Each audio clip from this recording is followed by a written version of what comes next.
আর ইরফান সাজ্জাদ ভাইয়ের একটা video viral হয়েছে উনি কিন্তু বলেছিল সামনে থেকে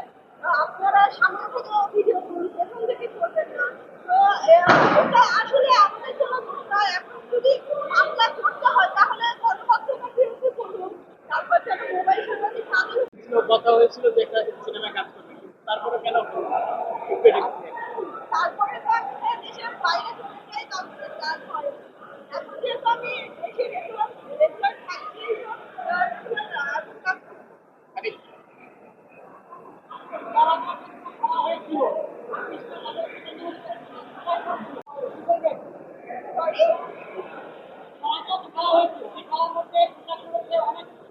সরি হয়ে গেছে করছি আতিক টিভি লয়ার ভাইরাল হওয়ার সময় আসা কারণ খেলা শেষ তারপরে আসে এর মধ্যে তাহলে আমাদের তদন্ত চাই আপু সর্বশেষ বাকি আলোচনা অনেকেই যাবে তার কাছে মামলা দেওয়ার জন্য এটা সেটা তদন্তই আসে করছে এটা কইছে